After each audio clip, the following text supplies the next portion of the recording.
अरबी वेबिनार के बारे में पहले ही यह हिदायत दे दिया गया था कि अरबी वेबिनार में भारतीय फाउंडर्स को शामिल होने की जरूरत नहीं है, क्योंकि पिछले वेबिनार में जो इन्फॉर्मेशन दिया गया था, जो जानकारी शेयर किया गया था, वही जानकारी अरबी वेबिनार में भी शेयर किया जाएगा।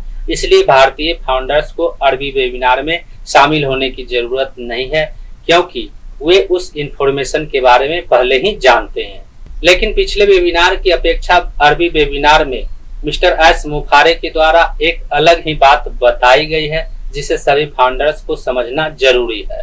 तो आज के इस वीडियो में हम इसी टॉपिक के ऊपर बात करने वाले हैं कि पिछले वेबिनार की अपेक्षा अरबी वेबिनार में मिस्टर एस मुखारे के द्वारा क्या कुछ अलग इन्फॉर्मेशन शेयर किया गया है। नमस्कार दोस्तों, मेरा नाम है मंटन शर्मा। तो इसके बारे में सबसे पहले मैं आपको यह बताना चाहूंगा कि पिछले वेबिनार में मिस्टर एस मुखारे के द्वारा जो इन्फॉर्मेशन शेयर किया गया था, जो बातें बताई गई थी, वही बातें अरबी वेबिनार में भी बताई गई है। लेकिन उसमें से एक ऐसी बातें हैं जो कि डिफरेंट है, और वह बातें यह है कि उस वेबिनार में मिस्टर एस मुखारे ने खुद की तुलना एडिसन से कर दी है। उस वेबिनार में उन्होंने कई बार एडिसन का नाम लेकर फाउंडर्स को लुभाने का प्रयास किया है। तो जो लोग एडिसन के बारे में नहीं जानते हैं, उन्हें मैं बताना चाहूंगा कि अमेरिका निवासी एडिसन बल्ब का आविष्कार करने वाले, बिजली का बल्ब का आविष्कार करने वाले साइंटिस्ट हैं। एडिसन का जन्म 11 फरवरी 1847 को हुआ था और वे एक गरीब परिवार से थे। एडिसन 7 भाई बहनों में से सबसे छोटे थे।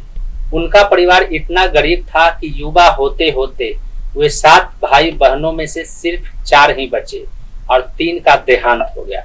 वे इतने गरीब थे कि पौष्टिक भोजन नहीं मिलने की वजह से उनका तबीयत खराब भी रहता था, जिसके कारण एडिसन मंद बुद्धि भी थे और उन्हें स्कूल से भी निकाल दिया गया था। स्कूल से इसलिए निकाला गया था कि गरीब होने की वजह से उनके पास साफ यूनिफॉर्म यानी स्कूल ड्रेस नहीं था, जिसकी वजह से उनके क्लास टीचर ने उन्हें एक चिट्ठी लिख कर दिया और वह चिट्ठी उन्हें अपनी माँ को देने के लिए कहा। स्कूल से छुट्टी मिलने के बाद एडिसन वह चिट्ठी लेकर अपने माँ के पास गए और उन्होंने वह चिट्ठी अपनी माँ को दे दिया। चिट्ठी पढ़ने के बाद माँ रोने लगी। इस पर एडिसन ने अपनी माँ से पूछा कि माँ, तुम यह चिट्ठी पढ़कर क्यों रो रही हो? तो उनकी माँ ने कहा कि यह खुशी के आंसू है। इसमें लिखा हुआ है कि हमारा बेटा बहुत समझदार है और इसके लायक वह स्कूल नहीं है, जिसके कारण अब तुम्हें स्कूल जाने की जरूरत नहीं है, तुम्हें घर पर ही पढ़ना है। यह सुनकर एडिसन बचपन में काफी खुश हुए। उसके बाद एडिसन ने घर पर ही रहकर अपने माँ के साथ पढ़ाई किया और लंबे समय बाद जब माँ की मृत्यु हुई तो एडिसन को वह चिट्ठी मिला, जिसमें लिखा हुआ था कि तुम्हारा बेटा मंद बुद्धि है और इसके यूनिफॉर्म भी गंदे रहते हैं, इसलिए इसे अब स्कूल भेजने की जरूरत नहीं है।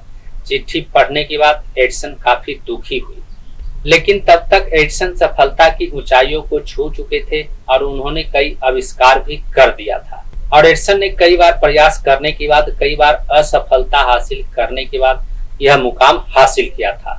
और इसी बात का हवाला देकर मिस्टर एस मुखारे एस मैक्स, टेलेक्स फ्री, पे डायमंड और ऑन पैसे में असफलता हासिल करने के बाद 5वीं बार वे नई कंपनी खोलने का प्रयास कर रहे हैं।